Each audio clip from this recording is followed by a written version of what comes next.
पुढे जाऊ नका, पुढे जाऊ नका. तुम्ही लगेच त्याला काढता रा बाजूला. काय करू का तुझं घ्यायला लागतील ना रे, देतो ना चेक करून तुला.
शासनाने GR काढलेला आहे, शासन निर्णय.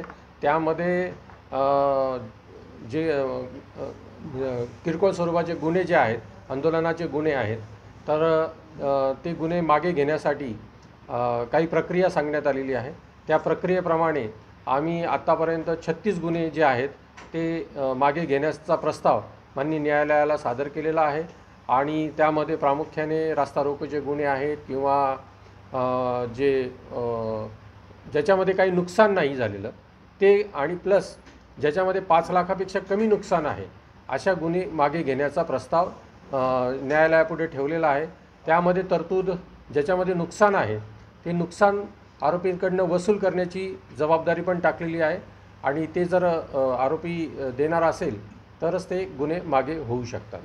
किती आरोपी किती अटक आहे सर आतापर्यंत? आत्तापर्यंत आपण 300हून अधिक आरोपी अटक केलेले आहेत. आणि अजूनही काही आरोपी आमच्या दृष्टीने अजूनही फरार आहेत, तर ते देखील त्यांचा शोध चालू आहे. आणि ही जे गुन्हे मागे घेण्याची जी प्रक्रिया आहे ती 31 जानेवारीपर्यंत ज्यांचे खटले न्यायालयात पेंडिंग आहेत त्यांच्याच बाबतीत आहे. त्याच्यानंतरचे जे गुन्हे घडले किंवा घडतील ते गुन्ह्यांचा याच्यामध्ये समावेश नाही. सर, शिवजयंती आहे, शिवजयंतीच्या पार्श्वभूमीवरती कशा पद्धतीने